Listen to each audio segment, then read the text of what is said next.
Bonjour à tous, c'est Julien et j'espère que vous allez bien. Aujourd'hui, tutoriel Final Cut Pro, c'est assez court mais je pense que ça peut vous rendre de grands services. En effet, on va parler ensemble de l'outil trop méconnu Audition. On va voir à quoi il sert, comment l'utiliser et en fin de vidéo, je vous montrerai une façon un peu plus étonnante, on va dire, de s'en servir. Alors, à quoi sert Audition? Imaginons en fait que vous êtes en train de monter une vidéo, par exemple, je vais prendre l'exemple d'une vidéo pour un restaurant et voilà, par un moment sur votre timeline, vous avez un plan, vous hésitez si c'est bien celui-ci qui va bien aller, vous hésitez avec un autre en fait, ou même plusieurs autres, pour voir un peu comment ça peut faire dans la globalité, ce qui match le mieux en fait. Audition, ça vous permet de visualiser facilement les différents choix qui s'offrent à vous. Mais je vous montre ça tout de suite avec un exemple. Alors nous voilà avec notre timeline, du coup j'ai différents plans là d'un restaurant en bord de mer et on va regarder ce plan ici, j'hésite, c'est un plan avec une serveuse et je me demande si on peut pas plutôt insérer un plan de cuisine, voir comment ça peut s'enchaîner. Donc du coup je vais prendre dans mon navigateur de plan un plan de cuisine que j'ai déjà étalonné et ce que je vais faire, c'est que je vais le prendre et je vais glisser par-dessus notre plan, vous voyez il y a un plus qui apparaît, je relâche et là cette fois-ci je vais faire ajouter à l'audition. Là il m'a ajouté le plan, nous d'un point de vue visualisation, apparemment ça change rien, sauf que là on voit il y a une nouvelle icône qui est ici, une sorte de projecteur, de spotlight, et en fait c'est notre icône d'audition. Ce qu'on va faire, c'est que si on clique dessus, on va voir apparaître un navigateur, et là je vais pouvoir choisir entre mes différents plans.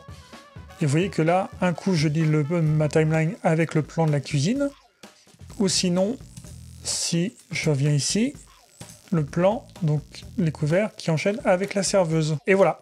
Vous avez aussi un raccourci clavier qui est très intéressant, c'est le contrôle option et flèche de droite, flèche de gauche pour naviguer justement entre vos différents plans d'audition. Moi je trouve que c'est un outil hyper pratique, des fois on hésite, ou si vous voulez par exemple demander l'avis d'un collaborateur ou même du client, en fait vous pouvez comme ça avoir différentes versions clés en main à proposer et moi je trouve ça plutôt très intéressant. Alors voilà, maintenant on passe à la partie astuce où on va essayer de détourner l'utilisation de cet outil Audition. Donc je reprends mon plan de tout à l'heure avec la serveuse, mais cette fois-ci c'est le plan directement en sortie de caméra, donc non étalonné. Et en fait Audition va nous servir à tester différents looks qu'on peut donner à nos plans. Donc ce qu'on va faire, c'est qu'on va sélectionner notre plan, on va aller dans le menu, on va faire plan, Audition et dupliquer l'original. Ici j'ai une icône qui apparaît, comme tout à l'heure, l'icône de projecteur. On va cliquer dessus. Qu'est-ce qu'on voit dans notre petit navigateur? On voit nos deux plans, on voit deux plans en fait, et les deux sont en Vlog, le truc de base.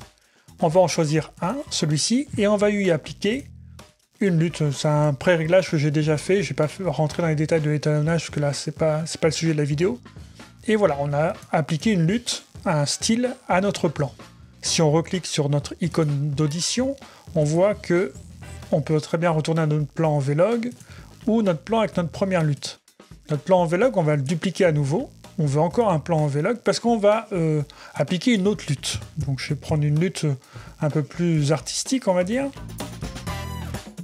Et voilà, et j'ai ma lutte qui est appliquée. Donc un style complètement différent. Et là, vous voyez que dans notre navigateur, si vous voulez, je peux soit retourner au Vlog, soit retourner à la lutte plus classique, l'étalonnage plus classique.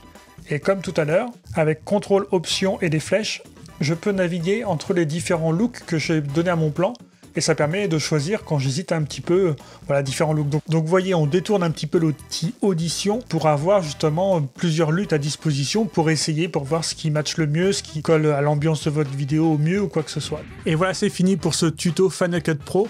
Dites-moi en commentaire juste en dessous si vous connaissiez déjà cet outil ou si maintenant que vous le connaissez par cette vidéo, est-ce que vous comptez l'utiliser? Moi honnêtement je m'en sers beaucoup, je m'en sers très régulièrement et je trouve ça hyper pratique, que ce soit dans son activité principale en fait, quand on hésite entre plusieurs plans pour tester, notamment si on travaille en collaboration avec quelqu'un, ou si par exemple pour tester des looks comme je vous ai montré en fin de vidéo.